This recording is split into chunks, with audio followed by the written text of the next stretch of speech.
A ver, a ver.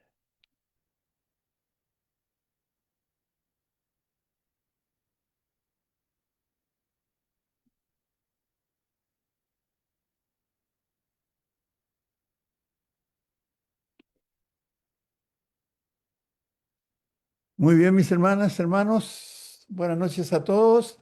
Sean bienvenidos. Hoy día tenemos la presentación del tema con el hermano Oscar Rivadeneira y vamos a estar atentos con ella. Hermano Rangel, ¿está por ahí? ¿Se fue? Ahí está. ¿Listo? Hermano Rangel, por favor, ¿nos puede guiar en una oración para comenzar? Claro, no, claro. Por favor, hermanito. Vamos a orar. Padre que mora en los cielos, muchas gracias por las bendiciones que nos da hoy y nos ha dado siempre fielmente. Le pedimos de que a- al hermano Oscar usted lo ilumine, le dé palabras sabias y que lo que él va a presentar en esta noche, que nos ayude a nosotros a tener una mente abierta, un corazón sensible, un espíritu que no sea espíritu que esté dispuesto a discutir con la palabra, sino un espíritu que esté dispuesto a recibir lo que diga la palabra. Le damos gracias por aquellos que siempre están presentes y dispuestos a estudiar su palabra. Gracias por esto, en nombre del Señor Jesucristo. Amén. Amén. Gracias, hermano. Muchas gracias por la oración. Entonces estamos ya. Hermano Oscar, ¿dispuesto? ¿Quiere que le dé pantalla? Pero hermanito, sí, por favor, si fuera tan amable, vamos a Ahí. compartir una presentación. Ok. Ya está, hermano. Y gracias, hermanos. Buenas noches, hermanos, hermanas. Un gusto de saludar a cada uno de ustedes. Es un placer poder compartir estos minutos con ustedes. Yo sé que no aparezco mucho en plataforma hace tiempo, debido un poco al trabajo local y también a otras preparaciones, pero de alguna u otra manera siempre ha sido un honor poder compartir la palabra de Dios con ustedes. Así que Dios les bendiga a cada uno. Bien, vamos a empezar el tema. El día de hoy voy a apagar mi video y voy a compartir pantalla. Esperamos no tener, hablemos, problemas con la presentación y vamos a empezar acá. Ah, ah, bien, espero que se esté viendo bien la pantalla. Bien, mis hermanos y hermanas,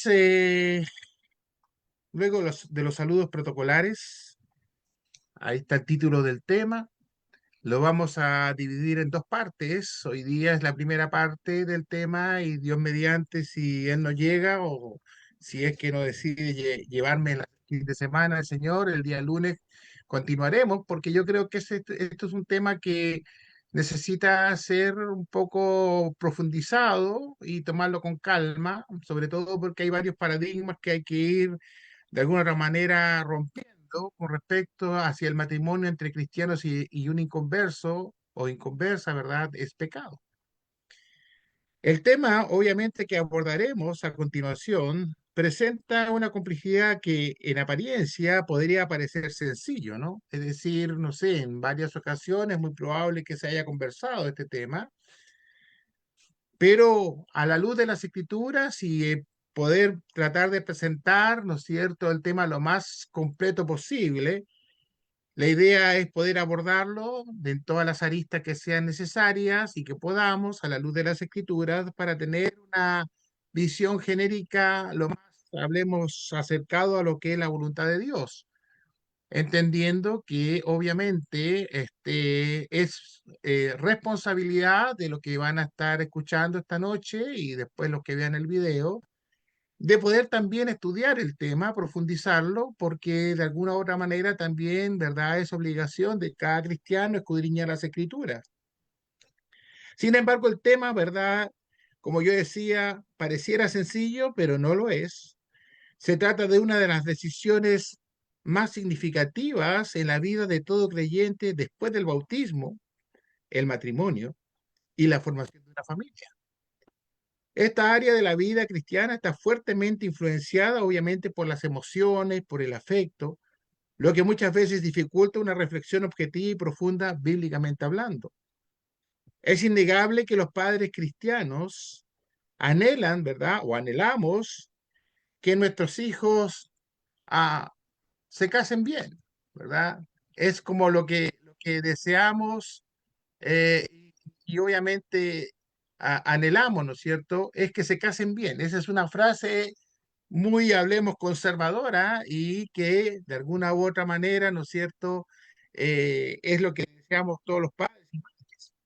Pero realmente, ¿qué significa esta expresión? ¿Qué significa casarse bien? En términos generales, se valora que el futuro cónyuge sea una persona honesta, trabajadora, con principios morales sólidos y obviamente tenga buena estabilidad. En el caso de las hijas, también se espera que puedan formar un hogar y ejercer la maternidad de forma. Sin embargo, en muchos casos, la dimensión espiritual es como que queda un poquito aparte, ¿no? Es decir, que el futuro esposo o esposa sea también, ojalá, un cristiano, pero eso lo dejamos por lo general en el último lugar del listado. Queda relegado, ¿verdad?, a un deseo secundario o inclusive omitido en las conversaciones familiares o en las enseñanzas, dice, de la congregación. ¿Hemos realmente abordado estos temas en la familia? ¿Hemos abordado realmente estos temas en la congregación, sobre todo aquellas congregaciones que son bendecidos con jóvenes, ¿verdad? Hombres y mujeres, que ya empiezan, ¿verdad?, a una edad de querer formar familia, de enamorarse, que es algo natural. ¿Se ha abordado realmente como corresponde estos temas? ¿O hemos caído en lo dogmático? ¿Verdad? Dogmático significa una opinión inflexible, un mandamiento, ¿verdad?, extremo, en la cual podemos decir quizás libremente que un cristiano se case con una inconversa es pecado. ¿Será así? ¿Será que la Biblia enseña que es pecado? ¿Verdad? ¿Dónde quedan todas las opiniones muchas veces? Y fíjese que por estos detalles, muchas veces jóvenes, ¿verdad?, de la congregación se van. Se van porque de alguna u otra manera el dogmatismo, ¿verdad? El poder imponer ciertas reglas que no imponen las escrituras, en vez de acercar, aleja. Y hoy día los jóvenes, ¿verdad?, están cada vez más alejados de lo que es las escrituras. Y eso debería preocuparnos a nosotros, porque se supone que son ellos el futuro de la congregación. ¿Es la unión con una persona con una persona convertida a Cristo simplemente un deseo piadoso o representa, según las escrituras, un mandato divino? ¿Deseamos realmente que nuestros hijos se casen con un cristiano, con una cristiana, o no es tan necesario? ¿La Biblia enseña esto? ¿Es un mandamiento directo de parte de Dios que debemos casarnos con cristianos? Eso es lo que vamos a tratar de explorar en estas dos sesiones que vamos a estudiar, ¿verdad? Y vamos a ir viendo ciertas cosas para que también usted, hermano, hermana, pueda de alguna u otra manera ir a las escrituras y analizar estos temas. Yo de repente pienso que hay puntos en las escrituras o en la vida diaria que nos cuesta tocar o que nos da mucho temor o que no estamos muy preparados para ello. Y cuando se nos presenta el problema, pues muchas veces, ¿verdad?, no encontramos una respuesta bíblica y sabia de acuerdo a las escrituras. Por eso que, ¿verdad?, debemos estar todos preparados precisamente para poder dar buena respuesta a las preguntas que nos presenten los mismos, hablemos, miembros de la iglesia, padres y madres. Bueno, vamos a empezar a tratar de responder esta pregunta. Y para ello, hablemos, voy a proponer abordar en esta primera parte el tema en tres ejes que yo considero son las columnas fundamentales para poder entender un poco el carácter de Dios con respecto, ¿verdad?, a este tema y cómo Él de alguna u otra manera, me refiero a Dios, ¿no es cierto?, su mayor preocupación es que ojalá, ¿verdad?, mantengamos la santidad.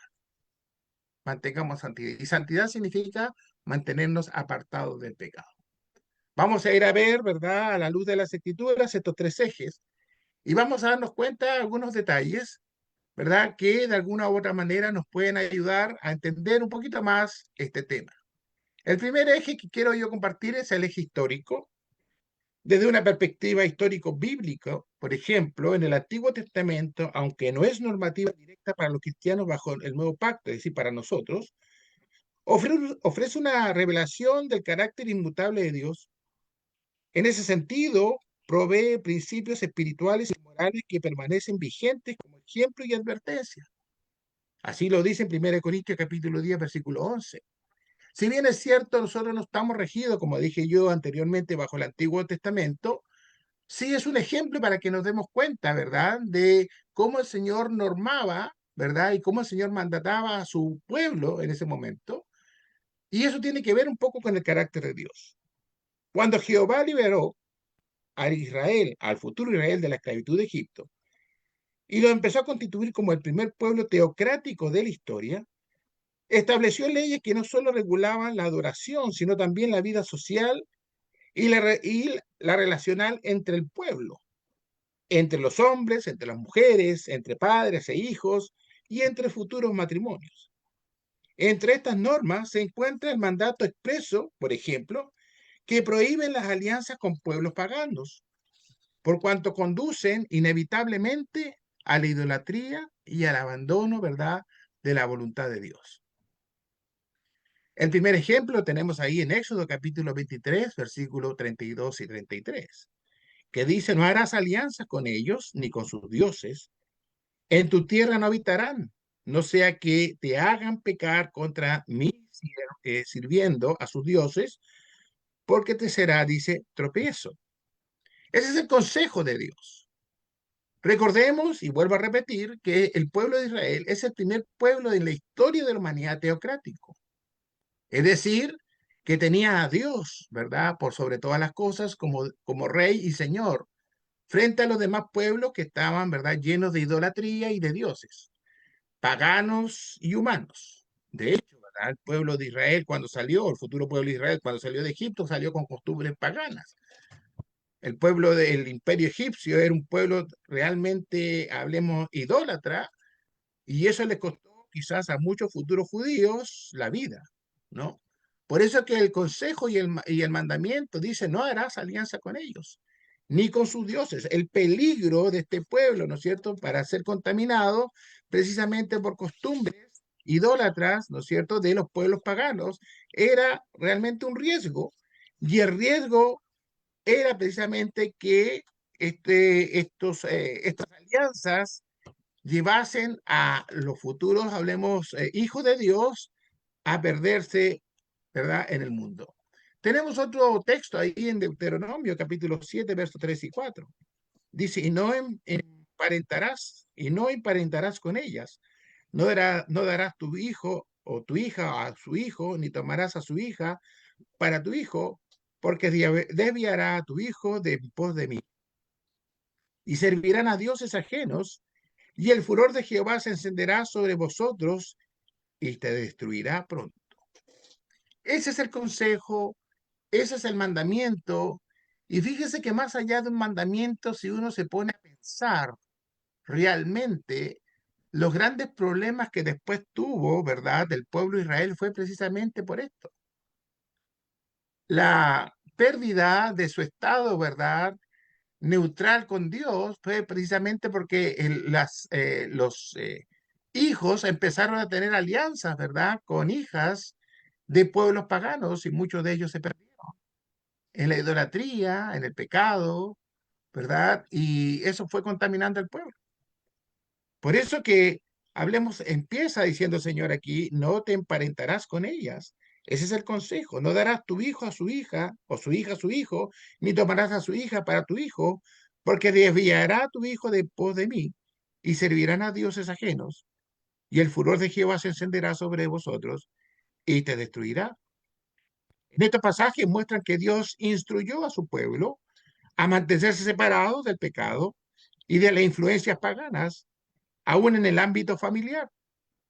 La preocupación no era simplemente étnica o cultural, sino fundamentalmente espiritual. Evitar que el corazón del creyente fuera desviado del Señor.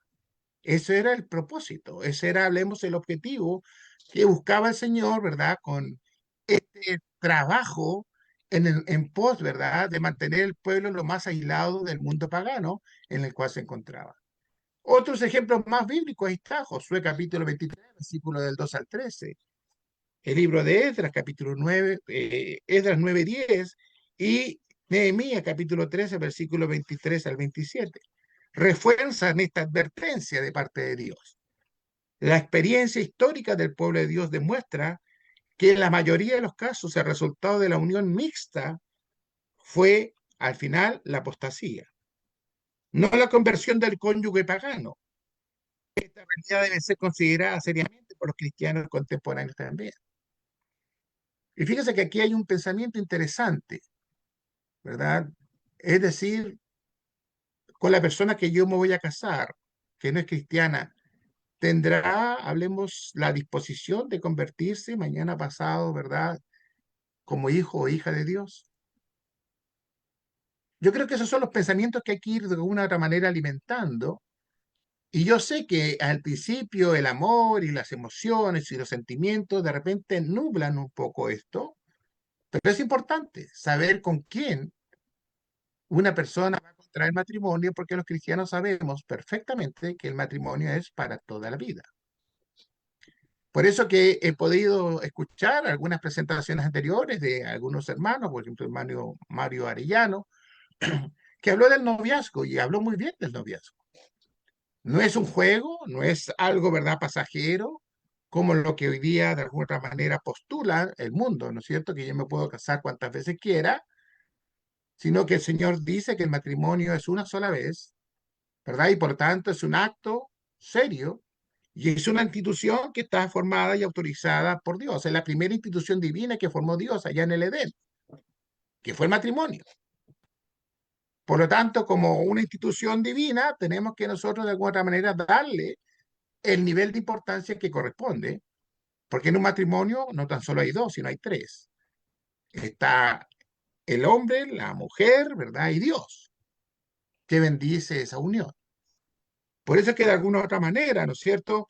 Más allá del mandamiento que Dios le da o Jehová le está dando al pueblo, también le está entregando, ¿verdad?, la responsabilidad de saber pensar, especialmente aquellos hombres o mujeres que se enamoran con otras personas de otros pueblos, si son capaces, ¿verdad?, de mantener la santidad y no dejarse avasallar, ¿verdad?, en este caso, por costumbres o culturas paganas o por dioses ajenos. El segundo eje que quiero de alguna otra manera compartir, mis hermanos, tiene que ver con el eje del mandamiento directo de Cristo. Algunos estarán pensando, ¿es que Cristo dijo que está prohibido? ¿Es que Cristo mandó? No, no lo vamos a ver así. El segundo eje se centra en los mandamientos directos de nuestro Señor Jesucristo. Y si bien es cierto que Jesús no se refirió directamente al matrimonio entre creyentes y no creyentes, su enseñanza estableció principios fundamentales para toda relación humana y especialmente para aquella de naturaleza íntima y que tiene que ser duradera. Durante su ministerio terrenal, Cristo criticó duramente la falta de espiritualidad de los judíos. Recordemos, ¿verdad?, que toda la parte religiosa judía era simplemente un ritualismo y ellos adoraban básicamente de manera superficial, pero no de corazón, llamándolos en muchas ocasiones como hipócritas.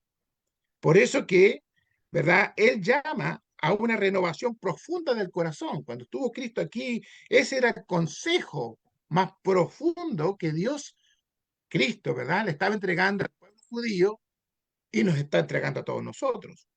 Muchas veces uno se queda en los milagros y en las señales, pero si son importantes, por supuesto que sí. Pero lo más importante, según mi opinión personal, es que Cristo llamaba, ¿verdad?, a la reflexión profunda espiritual, de volver al camino que estos hombres habían perdido, en este caso los judíos. Y fíjense que en el Sermón del Monte, que usted conoce, que empieza en el Mateo capítulo 5. Es un sermón larguísimo donde Cristo empieza a establecer nuevamente la norma espiritual que debiese regir ahora, ¿verdad?, a los hijos de Dios. Y él establece ahí dos mandamientos importantes. Ahí en Mateo capítulo 12, versículo 30 al 31. Y amarás al Señor tu Dios con todo tu corazón y con toda tu alma y con toda tu mente y con todas tus fuerzas. Este es el principal mandamiento. Y el segundo es semejante, amarás a tu prójimo como a ti mismo. No hay otro mandamiento mayor que estos. Fíjese que si bien es cierto, algunos estarán preguntando, ¿y esto qué tiene que ver con el matrimonio? Bueno, no habla de matrimonio aquí, pero sí habla de una condición, de un carácter que tengo que tener yo como hijo de Dios frente a la prioridad que tengo que tener frente a Dios. Dios no me está diciendo, ¿verdad?, que lo ame a medias, sino que lo ame con todo. Llamarás al Señor tu Dios con todo tu corazón y con toda tu alma, y con toda tu mente y con todas tus fuerzas. Este es el principal mandamiento. Por lo tanto, fíjese, con este párrafo y este primer mandamiento, el Señor me está, de alguna otra manera, nos está mandando a que todo lo que hagamos y todas las decisiones que hagamos en nuestra vida, lo tengamos a Él primero, inclusive las del matrimonio. ¿Con quién me voy a unir? ¿Con quién voy a hacer una familia? ¿Verdad? Porque el segundo mandamiento me ordena a mí a amar a tu prójimo como a ti mismo. Es decir, yo una persona, a mi esposa, ¿verdad?, futura esposa, tengo que saber amarla como a mí mismo. Por lo tanto, no es algo que yo pueda establecer como algo, hablemos, superficial. No sé si se dan cuenta en el detalle. Muchas decisiones nosotros las tomamos en nuestra vida sin necesariamente pensar, quizás en que si Dios lo aprueba o no lo aprueba. Y ese de repente puede ser nuestro tremendo error, porque cuando nos damos cuenta, quizás es ya demasiado tarde. Quizás ya, ¿verdad?, no hay nada más que hacer. Hoy día sabemos que hay hermanos que no lo están pasando bien en su matrimonio, ya sea porque están casados con cristianos o cristianas, o ya sea porque no están casados con cristianos o cristianas. Algunos me estarán diciendo, bueno, entonces, ¿es una garantía de felicidad casarse con una cristiana? No, para nada, en absoluto. ¿Es una garantía de felicidad, hablemos, permanente, casarse con un cristiano? No, tampoco. Hay cristianos que, siendo maestros, hoy día han traicionado a su esposa con adulterio. El punto es, ¿quién es el cristiano? ¿O quién es la cristiana? Entonces, cuando nosotros ponemos dogmáticamente ciertas reglas, nos podemos confundir. Porque aquí es claramente, ¿verdad?, establecer el principio básico que Cristo manda. ¿Me amas? Entonces yo tengo que ser primero. Todo lo que yo haga, todo lo que yo piense, todo lo que yo proyecte, todo lo que yo de alguna manera me, me considere en mi mente, tengo que ponerlo, ¿verdad?, bajo la luz de Dios. Por eso el Señor me dice, ¿verdad?, y me pide que yo ore por sabiduría e inteligencia para poder tomar buenas determinaciones, y especialmente en aquellas que son importantes, como por ejemplo el matrimonio. Los padres tenemos que saber aconsejar a nuestros hijos con quién te vas a casar. Si mi hijo cristiano se enamora, por ejemplo, de una persona atea, podrá ser muy buena persona. No estoy, no estoy diciendo que sea mala persona, puede ser muy buena persona, una excelente niña, pero no cree en Dios. No le interesa creer en Dios. Es un excelente profesional, tiene un buen trabajo, pero es atea. ¿Será un buen consejo que mi hijo se case con ella? Ese es el punto, ¿no? Ese es el punto. Y otros muchos más que pueden aparecer. Primera de Pedro, capítulo 2, ¿verdad? Versión 9 dice, mas vosotros, dice, sois linajes escogidos, real sacerdocio, nación santa, pueblo adquirido por Dios, para que anunciéis las virtudes de aquel que os llamó, dice de las tinieblas a la luz admirable. Esa es la condición de cada uno de nosotros, ¿se da cuenta? Si unimos 1 de Pedro capítulo 2, versículo 9, ¿verdad? Con Mateo 12, 13 al 31, nos estamos dando cuenta entonces que nosotros tenemos una condición especial frente a Dios. Una condición tan especial como la tenían los judíos ahí en el Éxodo, los futuros judíos. Es decir, ¿verdad? Toda elección que yo haga en mi vida, tengo que estar pensándolo de acuerdo a la posición en la cual me enfrento o me encuentro frente a Dios. Y no tan solo, mis hermanos, con respecto al matrimonio, sino con respecto a todo, por ejemplo, en la carrera que yo vaya a elegir, que sea una carrera, hablemos, que me ayude a poder crecer espiritualmente y no que me convierta en un hombre mundano. Por ejemplo, carreras como filosofía, como la psicología, ¿verdad? Que están llenos de situaciones extremas que me pueden desviar del camino de Dios. Los negocios que yo pueda hacer, ¿verdad? ¿Con qué me voy a asociar? Si es correcto o no es correcto. ¿Verdad? Todo las cosas que me puedan llevar precisamente a perder el camino, porque usted y yo somos parte de una nación santa, porque somos sacerdotes y somos un pueblo adquirido por Dios. O sea, la condición espiritual que cada uno de nosotros tenemos, ¿verdad? Es tremendamente especial. Y entonces cabe, ¿no es cierto? Decir, entonces Dios tiene que tener una superioridad en todas mis decisiones. Eso que es lo que de alguna otra manera quizás la primera gran conclusión, ¿verdad? Que uno empieza a poder armar en este tema es precisamente a tener la suficientemente capacidad para tomar una decisión acorde a la voluntad de Dios. Eso es lo que tenemos que empezar a construir. Eso es lo que tenemos que de alguna otra manera empezar a abordar y no tan solo dejarlo, ¿no es cierto?, en la lectura. Yo siempre he dicho que una cosa es la teoría y otra cosa es la práctica. Yo puedo agarrar la Biblia y leer estos textos y encontrarlos maravillosos, hermosos, ¿verdad? Eh, Llenos de vida, pero póngalo en práctica ahora. ¿Cómo lo va a poner en práctica? ¿Se podrá poner en práctica o Dios pide mucho? Cuando él dice, me amarás a mí por sobre todas las cosas. Eso es mucho para muchos. Es muy complejo. Bueno, tenemos esta figura, ¿verdad? Una postura de Dios, ¿verdad? Frente a ese pueblo que es el histórico. Tenemos mandamientos claros de Dios. ¿Y por qué pone el Señor ese mandamiento? Me amarás a mí por sobre todas las cosas y a tu prójimo. Porque somos un pueblo santo. Somos un real sacerdocio. Por eso lo pone. Por eso es que de alguna manera Pedro lo menciona. No es solamente algo que se recita, sino que es algo que de alguna otra manera se siente. Y si no se siente, se aprende. Y si no se aprende, bueno, de alguna otra manera tengo que hacer para poder saber caminar hablemos, en este andar espiritual, si quiero abrazar la salvación y llegar al cielo. Entonces, más allá, mis hermanos, de decir si es pecado o no es pecado en este momento, se da cuenta que de alguna otra manera, más allá de que es pecado o no es pecado, tiene que ver básicamente con mis decisiones. ¿En qué postura me encuentro frente a una relación? De repente los hermanos quieren buscar el texto específico donde dice, ¿dónde dice que es pecado? Hermano, dígame, ¿en qué texto, capítulo, versículo y libro dice que es pecado?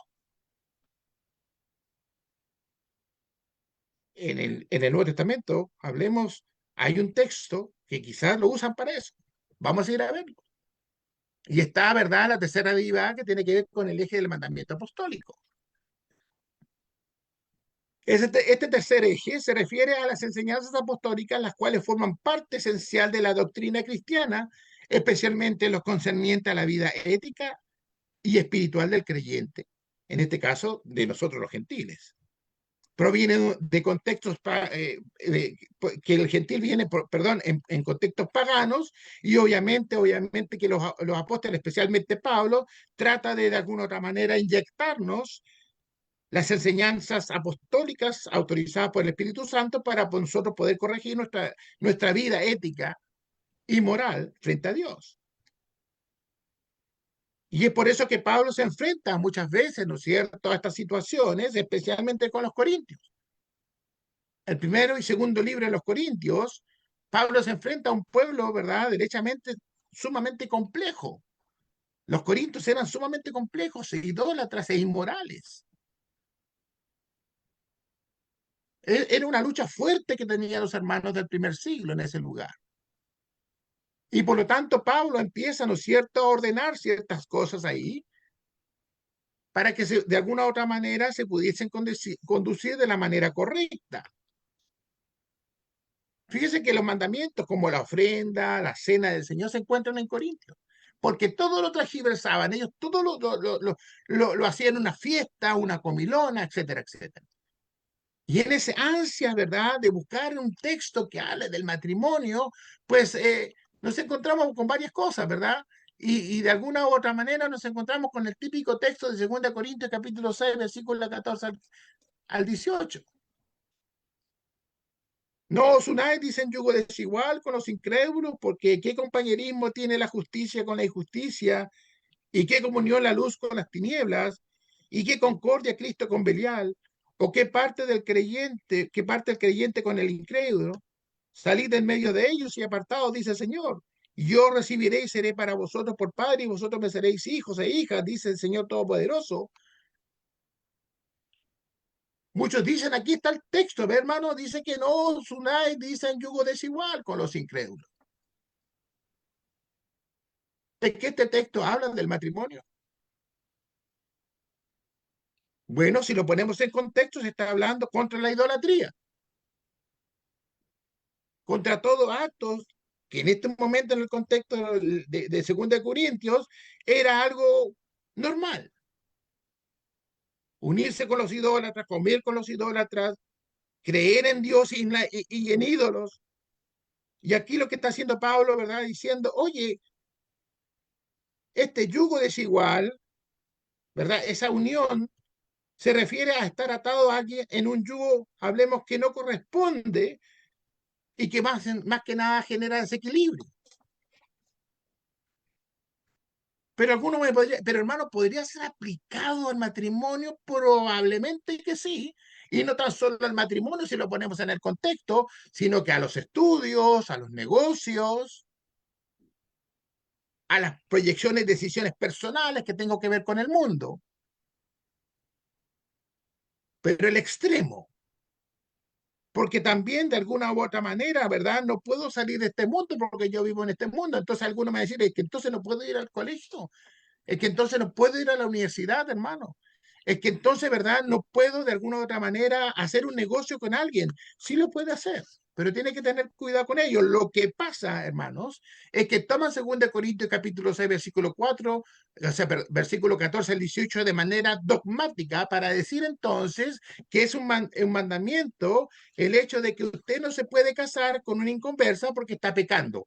Eso no lo dice el texto. Eso nos lo está enseñando Pablo. Por eso es que hay que poner el texto en contexto.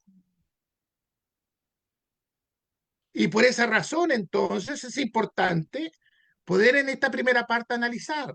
Entonces, aquí me estará usted pensando, pero hermano, en la primera parte, en el eje, ¿verdad?, histórico, tenemos a un Jehová, ¿verdad?, que mandata a este pueblo a que no se deben casar con mujeres que sean, ¿verdad?, en el caso de los hombres y en el caso de las mujeres, con hombres o mujeres que sean de pueblos idólatras y paganos. Sí, en el contexto era importante, en el éxodo era importante, porque ese pueblo, futuro pueblo de Israel, se tenía que mantener puro delante de Dios, porque iba a recibir una batería, ¿verdad?, de mandamientos y enseñanzas que iban a ser la sombra de lo que hoy día es el reino y la iglesia. Pero más allá, mis hermanos, del mandamiento, es decir, cómo tú, ¿verdad?, vas a proceder en torno a si te conviene o no te conviene casarte, ¿verdad? En el caso del contexto de Éxodo, con un pagano, porque lo más probable, o un idólatra, porque lo más probable es que te pierdas, que te arrastre a la idolatría y que tú no lo conviertas al judaísmo. Y así ha ocurrido. Como también puedo ser testigo, quizás muchos de ustedes, ¿verdad?, de decisiones de jóvenes que se han casado con personas de otra de otra religión o del mundo, ¿verdad? Y que hoy día no están en la iglesia. O que están débiles. Aunque ya no es el mismo, porque ya tienen hijos, ¿verdad? Y los hijos ya no vienen a la iglesia y no lo están pasando bien. Porque gana el mundo. Sin embargo, ¿verdad? Cuando nosotros vemos entonces el eje de Cristo, dice, bueno, Cristo no ha cambiado su carácter, Cristo es el mismo porque Cristo es Dios. Cristo estaba en el Éxodo, ¿verdad? Dando el mandamiento y Cristo está ahora, yo soy primero. Si tú eres una nación santa, un pueblo adquirido por Dios, un real sacerdocio, entonces tú tienes que ser primero. Yo tengo que ser primero para ti. Y tú tienes que tener la capacidad y la sabiduría para saber elegir en todas tus relaciones en este mundo para evitar, ojalá, afecte lo menos posible a tu santidad. Lo menos posible. Nuestras decisiones tienen que afectar lo menos posible a nuestra santidad, porque yo soy especial para el Señor.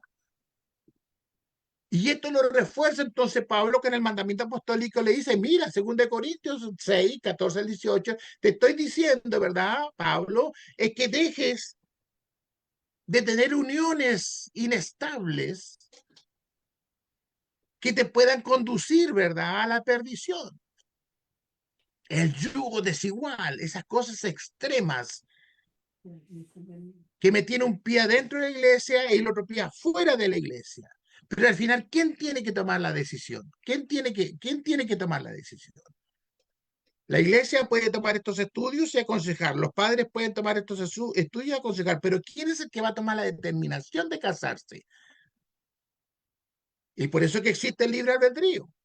Nuestros hijos, en este caso, se pueden casar libremente con otra persona. Y el gran problema que tenemos, al menos en las congregaciones latinas, es la ausencia de jóvenes dentro de la iglesia. Cuando tenemos hijos ya, ¿verdad?, mayores, en edad de tener novias y casarse, miran para el lado y no encuentran con quién casarse. Porque realmente no nos hemos preocupado las iglesias de poder conquistar almas jóvenes. Porque los niños están en la iglesia y después se van cuando son más grandes. Entonces, bajo este mandamiento, si yo lo aplico, ¿verdad?, a algo, ¿verdad?, sumamente inflexible, este es un mandamiento que tú no te puedes casar, ¿verdad? Entonces quedan dos caminos para el joven. O se queda toda la vida sin casarse porque no va a encontrar con quién casarse. O empieza un peregrinar entre las congregaciones para ver si encuentra un hombre o una mujer cristiana convertida que sea realmente cristiano de todo y lomo. Pero los recursos tampoco están, hermanos, para que empiece este peregrinar. ¿Y entonces qué hacemos? Mucha responsabilidad entonces la tenemos nosotros. De no tener la capacidad de convertir jóvenes para precisamente solucionar un problema que no es menor dentro de las iglesias, porque los chicos y las chicas sufren. Sí, hermano, sufren estas situaciones. Los que hemos empezado el evangelio desde pequeños y hemos vivido la juventud, se sufre. Hoy día yo doy gracias a Dios que mi esposa es cristiana, una bella esposa que tengo, pero eso es una bendición de Dios. Podrán decir todo lo mismo. Por eso que aquí de alguna manera, ¿no es cierto?, tener claro y con cuidado cómo uno presenta estos temas. Porque estamos entre, como quien dice, ¿verdad?, entre la espada y la pared. Sin duda, mis hermanos, el pasaje de 2 Corintios es uno de los pasajes bíblicos, ya lo dije, más controversiales en torno, ¿verdad?, a este tema del matrimonio mixto. Existen dos posturas en torno a este pasaje. Fíjense. He podido bajar ciertos comentarios de especialistas, hermanos, estudiosos profundos de las Escrituras, algunos los van a conocer ustedes, son hermanos muy conocidos. Eso lo vamos a ver el día lunes, si Dios así lo permite. Pero, hermanos, ¿verdad? Busco yo la forma de poder entender lo que ellos de alguna otra manera presentan. Y fíjense que encuentro dos posturas.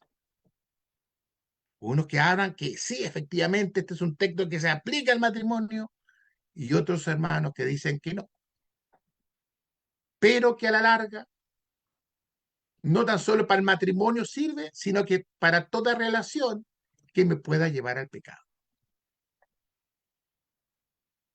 Algunos dicen solamente el matrimonio, no es así. Y lo vamos a ir viendo. Esas dos líneas, ¿verdad?, de opinión, esos comentarios apologéticos de que de repente nos ayudan a poder tener una conciencia más general, pero de alguna u otra manera, mis hermanos. Este es un tema que, si se está dando cuenta, no es fácil. No es fácil. Porque muchas veces, ¿verdad?, los sufrimientos empiezan después. Porque también es importante, ¿no es cierto?, formar a los jóvenes en lo que es realmente el matrimonio. Como dije en algún momento, hay jóvenes que se casan entre cristianos y que después no se pueden ver dentro del matrimonio. Dando un mal ejemplo a la congregación y a los demás jóvenes que te pueden decir, bueno, hermano, usted dice que hay que casarse entre cristianos. Mire, aquí yo tengo el ejemplo, ¿no? Mis propios padres que son cristianos paran gritándose y maltratándose, ¿verdad? Y al punto, ¿verdad?, que hermanos que predican el evangelio, grandes maestros, hoy día, ¿verdad?, fueron encontrados en adulterio, traicionando a sus propias esposas. Digamos las cosas como son, ¿no? Dando un mal ejemplo y defendiendo, ¿verdad?, del divorcio y haciendo debate, defendiendo el divorcio y que ellos pueden tener el derecho de volver a reiniciar su vida con otra persona. Eso es lo que enseña la palabra, eso es lo que enseña el evangelio. No hay nada garantizado, ¿no? Como también puedo conocer yo cristianos que se han casado con personas inconversas y que son felices. En toda la palabra. Y entonces, ¿en qué quedamos, hermano? ¿Es pecado o no es pecado? Bueno, quizás eso se responda el lunes. Pero vivimos en un mundo, hablemos, tremendamente convulsionado. Tenemos tres ejes aquí. Cristo. Y la primera conclusión, ¿verdad?, a la que puedo llegar hoy día, es que la preocupación tanto, ¿verdad?, en el Éxodo, como Cristo mismo en su mandamiento, en su enseñanza, como Pablo y los apóstoles, era: cuida la santidad. Cuida tu santidad. Mantente apartado del pecado. Tú eres especial, tú eres una nación santa, eres parte de algo especial para Dios. Que tus decisiones no te lleven, ¿verdad?, a perderte. Que no apostates de la fe. Ese era el gran consejo. Pablo aquí está si usted lee todo el capítulo 6 y el capítulo 7 de 2 de Corintios, se va a dar cuenta de que el consejo profundo de Pablo aquí es precisamente que tomemos buenas decisiones en nuestra vida. ¿Qué voy a estudiar? ¿Con quién voy a negociar? ¿Con quién me voy a casar? ¿Con quién me voy a asociar? ¿A dónde me voy a ir, verdad?, a trabajar. Si yo me voy a un estado, a una región, ¿hay iglesia ahí? Es para mí importante la reunión. Es para mí importante escudriñar la palabra. Eso, de alguna u otra manera, tiene que ver entonces con no unirse en un yugo desigual. Es muy probable que muchos no estén de acuerdo en esta primera parte, ¿verdad?, en la cual hemos estado hablando un poco de este tema y obviamente que no soy dueño de la verdad absoluta, la verdad la tiene, ¿verdad?, el Evangelio. Pablo establece una incompatibilidad esencial entre el creyente y el incrédulo. Es algo incompatible, no solo en los valores morales, sino en el propósito espiritual de la vida. Hay que tener cuidado con esa incompatibilidad. Pablo lo está señalando, ¿verdad? Aquí en 2 Corintios, pero de alguna otra manera, ¿no es cierto? Nos está diciendo, cuidado. Al final la decisión la vas a tomar tú. Como yo siempre he dicho, después de sin llorar la goza. Porque si después de que cometemos el pecado nos ponemos a llorar, mijito, más vale que yo se lo diga antes y le va a doler. Pero la decisión al final la va a tomar cada uno. La incompatibilidad esencial en mi estilo de vida. Por eso que hay hermanos que empiezan y no terminan, que se quedan en el camino. Porque el mundo los absorbe y no están dispuestos a negociar muchas veces lo que ellos tienen y en lo que ellos creen. ¿Mucho que pensar? Claro que sí. Hay mucho que pensar, hay mucho que analizar y vamos a seguir el día lunes. Vamos a ver opiniones de hermanos importantes, estudiosos. Vamos a ver las dos líneas que existen, ¿verdad? Esa línea que dice que sí, efectivamente, Corintio habla del matrimonio. Y otros que no necesariamente. No tan solo del matrimonio, sino de toda relación que me lleve a la perdición. ¿Tema fácil? ¿Verdad que no es fácil? Es un tema complejo, porque de alguna otra manera están las vidas de las personas. Y los que tienen son padres de hijos, ¿verdad? Que están en esta edad. Sé que es complejo, sé que es difícil. Y también pueden haber quizás aquí madres o padres que han sido testigos o que están viviendo matrimonios, ¿verdad? Con personas que no han sido cristianas y el hijo siendo cristiano hoy día no va a la iglesia. Y eso es lo más triste. Se fue. En pos de su pareja, en pos de su esposa o de su esposo. Hombres, ¿verdad? Hermanos que jóvenes predicaban y que ya no predican, que simplemente llegan y se sientan y escuchan, porque se pierde testimonio ahí. Se da cuenta que las consecuencias, si uno sigue, va escalando cosas, ¿verdad? Y por otro lado, tenemos, ¿no es cierto?, ese dogmatismo, muchos, en que dice tú te tienes que casar con una cristiana. Papá, ¿dónde están? ¿Dónde están esas cristianas? ¿O dónde están esos cristianos? Porque yo no veo aquí a nadie. Que Dios les bendiga, hermanos. Vamos a seguir el día lunes, si Dios así lo permite. Vamos a ir viendo otros ejemplos bíblicos. Y vamos a ir destapando un poquito esta olla. Entendiendo que yo, hablemos, hermano, no tengo todas las respuestas ni todo, hablemos, la explicación. Si alguien anda pensando en que al final, ¿qué es pecado o no es pecado? No le voy a decir eso, porque usted tiene que sacar la conclusión de acuerdo a la palabra de Dios. Aquí yo no estoy para poner reglas, las reglas las pone el Señor, pero hay que ponerlas con cuidado. Yo no estoy para poner reglas, ¿no? Hay que de alguna manera tener cuidado con esto, porque podemos cometer grandes errores y hacer sufrir a nuestra propia familia. Gracias, mis hermanos. Nos veremos el lunes, Dios mediante. Dejo con mi hermano Néstor. Gracias, hermano Oscar. Qué lección, ¿no? La verdad es que uno con el recorrido que tiene ha visto muchas cosas y también las vive a veces en su propia familia. Bueno, vamos a tener una oración. Hermano José Díaz, ¿está por ahí? Sí, ahí está. Por favor, ¿nos puede guiar en una oración? Sí, sí, hermano. Buenas noches, hermano. Vamos a orar. Buenas noches. Amado Dios, te damos gracias en esta noche por tu misericordia, por tu bondad, por tu palabra, porque tu palabra es verdad, tu palabra nos santifica y tu palabra nos hace ver el camino en que andamos, Señor. Gracias por tu misericordia, gracias por tu bondad mostrada al mundo.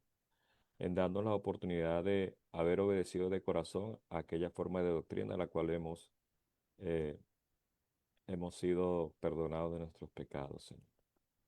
En esta noche damos gracias por tu palabra, en la cual se expresa muy claramente en las Escrituras y donde todos nosotros debemos de tomar la decisión de obedecerte y de mantenernos, Señor, en esa condición en la cual nos llamaste.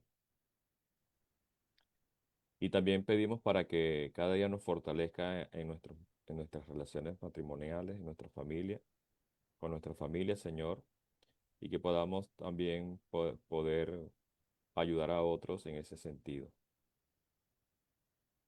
Pedimos, Señor, también por todos nuestros hermanos que de alguna u otra manera pues están pidiendo sus oraciones por ellos, para que usted le dé una respuesta pues a sus peticiones y, y de igual manera nosotros para que cada día nos ayude a dar sabiduría y entendimiento sobre todas las cosas. Guíanos siempre por la senda de justicia, por amor a tu nombre, y guárdanos del mal, amado Dios. En el nombre de Jesús, nuestro Señor, oramos y te damos siempre las gracias. Amén. Amén. Amén, Señor. Muchas gracias, hermano José. Vamos entonces ahora. Bueno, en Facebook tuvimos 3 visitas, la hermana Nubia Mairena, Susana Treviño y Seila Soto. Son las personas que estuvieron ahí escuchando atentamente esta lección traída por el hermano Oscar Rivadeneira. ¿Tenemos algún mensaje aquí? En el chat dice la hermana Jenny Gómez, bendiciones mi hermano, excelente estudio, bendiciones para todos. La hermana Vanessa dice amén. Eso es lo que tenemos ahora y vamos a abrir la oportunidad para si alguien quiere preguntarle algo al hermano acerca del tema, ¿ya? O aportar algo también. Y están los micrófonos abiertos para todos los que quieran decir algo. ¿No? ¿Está todo bien? Sí, hermano. Yo siempre había creído que lo que dice ahí la Biblia, que no nos unáis en yugo de desiguales, yo había aprendido que era del matrimonio, pero ahora que estoy viendo yo que no es solo del matrimonio, es de otros asuntos también, ¿verdad? De la vida. Yo eso había pensado siempre que no nos unamos en yugos desiguales, ¿verdad? Pero como yo, pues, eh, como soy estéril, ¿verdad? No tengo hijos, no tuvimos hijos con mi esposo, pero sí vivimos 42 años, hermano, hasta que él se murió. Ya. Sí, pero yo digo eso que sí, así decía, ¿verdad? Pero ahora vamos a ver qué más nos explica el hermano. Y así como dice él que hay muchas cosas, ¿verdad? Esperemos la final, pues. ¿Ya? Estamos en el Sí, primer hermano. tiempo. Falta el segundo tiempo. Vamos a ver qué sucede. Bien.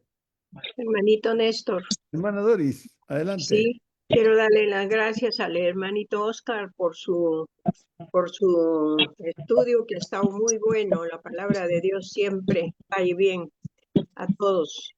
Miren, parece que ya supiéramos todo, pero siempre tenemos que aprender más y más. Gracias, hermanito Oscar, Dios lo bendiga. Ya sabe que si se quiere casar, pues, hermanita, ¿Ah? si se quiere casar, tiene que saber elegir. Yo ya fui casada, ya crié hijos, ya estoy criando nietos también. Ahora nietos, ya. Bueno, ¿alguien más quiere preguntar algo al hermano o decir alguna cosa respecto al tema? Hermano Hola, Néstor, A ver, un momento, por favor. Hermana Marisa, ¿quién me habló? Hermana hola, Marisa. yo, Marisa, ¿Sí, usted me habló? yo le hablé, pero parece que otra hermana también habló. Ajá. Sí, hermano Nelly. ¿A quién da la palabra? ¿A usted, hermana Marisa? Ya, bueno, hermanito, sí, hermano Oscar, sí, está bien claro el tema, ¿no? Aunque es bien complejo. pero realmente como cristianos, que sobre todo los que tenemos ya años y que hemos visto a nuestros hijos casarse y de repente que no hicieron una buena elección, cómo sufren cuando no son, no es del yugo igual, como aconseja Dios. Bueno, esperemos también para el día lunes. ¿Qué más tiene este tema, hermanito? Muchas gracias. Muy bien, vamos a dar la palabra a la hermana Jenny. Hermana Jenny Gómez? Sí, señor, estoy por acá. Muchas Tiene bendiciones. su manito arriba. Sí, quiero decir algo, por favor, discúlpenme. Buenas Dígame. noches nuevamente para todos, ¿no? Y sí, me gustó, me fascinó el estudio, aunque yo ya sabía cuál era el contexto de cuando se habla de yugos desiguales, ¿no? Y sí, como dice el hermano, afecta no solamente a los judíos en cuanto a sus cosas ay Dios, de idolatría, ¿no? Sino también a una mala decisión. Yo tengo una hija que es soltera, 31 años, y está esperando en Cristo, que Cristo le mande una pareja, porque es mejor tener una buena elección, ¿no? Que mañana tener dolor de cabeza, aunque, como usted decía, es su libre albedrío. Si ella elige una persona que no es cristiana, ella sabe lo que le espera, ¿no? Pero también usted decía que también hay matrimonio cristiano que tienen su alta y su baja. O sea, eso es lo que hay que hacer, orar. Es muy buen estudio, me gustó. De verdad que sí, excelente. Dios le bendiga a todos.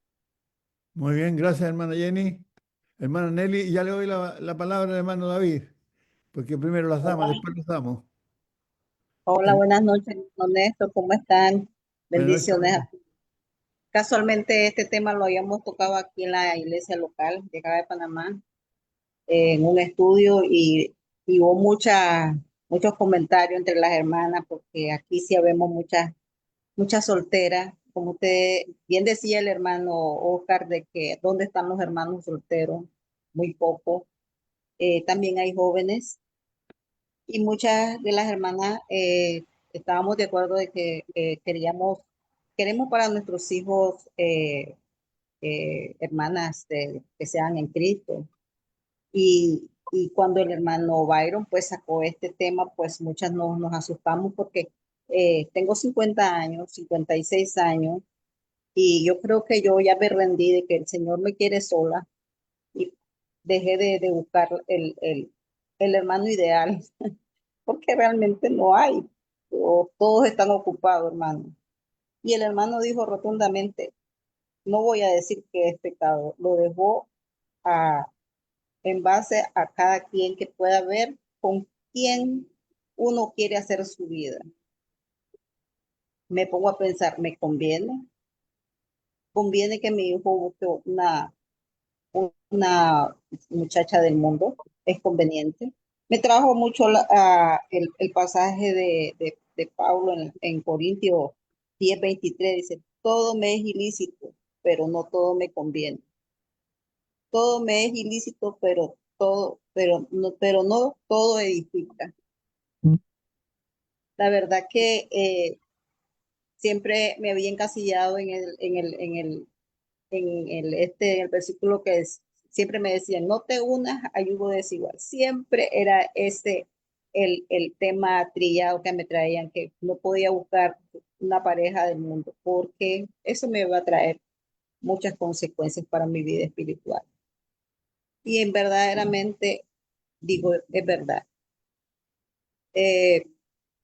Unirse con alguien que es inconverso, que no le gusta acompañarte a las reuniones, a congregarte los domingos.